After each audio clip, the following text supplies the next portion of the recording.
అవును బంగారం రేటు ఏ పాట ఉన్నదోలా దగ్గర దగ్గర 75,000 దాకా వచ్చిందట కదా. ఇక మన ఆడోళ్ళకు బంగారం అంటే పాయిరమేనాయే, అందుకే పైసలు ఉన్నప్పుడే కొనుక్కొని మంచిగా దగ్గర పెట్టుకుంటారు. ఇక లగ్గాల కాడ కూడా బంగారం మీదనే మాట ముచ్చట బాగా నడుతుంది. అంతెందుకొల్లా ఇగో మొన్న మా వాడకట్టుకుండే పొల్లకు పెండ్లి సూపులు అయినాయి. పిల్లగానోళ్ళు మంచిగానే మెచ్చిర్రు కానీ బంగారం కానే జర ఏటమటం అయిందో. 4 తులాలు పెడతామని వీళ్ళు లేదు లేదు గట్లెట్లుంటుంది 6 తులాలే పెట్టాలని వాళ్ళు గట్ల నడిచింది. ఇక 2 తులాల కానీ మాట ముచ్చట అయిపోయింది. ఆలోచించుకొని చెప్తామని అనుకుంటా పిల్లగానోళ్ళు లింగులిట్కు అనుకుంటా పోయిర్రు. అంటే పెండ్లి పిల్ల మెడలేసే బంగారం మీదనే గింత జిద్దుతోనుంటే ఇగో ఒక అక్క చేసిన పనికి వాళ్ళు ఎంత పరిశాన్ అవుతారో. ఆ అక్క గురించి చెప్పాలంటే ముందు ఒక కుక్కను చూపించాలి మీకు. పాండ్రి మరి చూపిస్తా చూడుర్రి.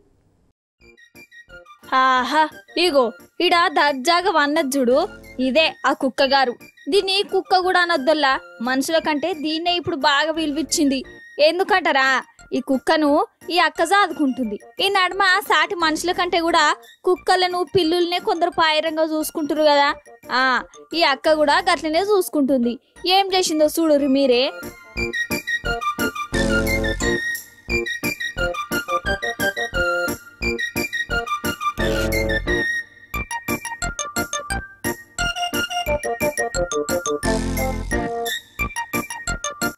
చూసిర్రా కుక్క గొలుసు అనుకోగల్లా బంగారు నక్లేసు అచ్చరాల 3.5 తులాల బంగారు గొలుసును ఈ అక్కగారు సాదుకుంటున్న కుక్క గారి కోసం కొని దాని మెడలేసి మురిసిపోయింది.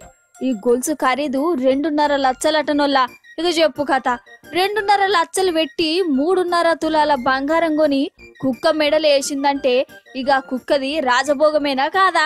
అందుకే అంటారు కాదు, ప్రతి కుక్కకో రోజు వస్తుందని. ఇగో ఈ కుక్క కూడా గట్టినే వచ్చింది అన్నట్టు ఈ అక్కగారు బొంబాయిలోనే ఉంటది.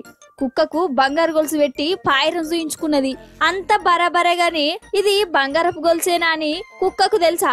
అది మురిసిపోవడానికి ఏదో దిక్కుమల్ల గొలుసున మెడలు వేసింది, ఈ గొలుసుతోనే కట్టెత్తది అని శీదరించుకుంటది కావచ్చు. అంతే కదా, ఏమో పట్టుర్రి, ఎవరి ప్రేమలు వాళ్ళే.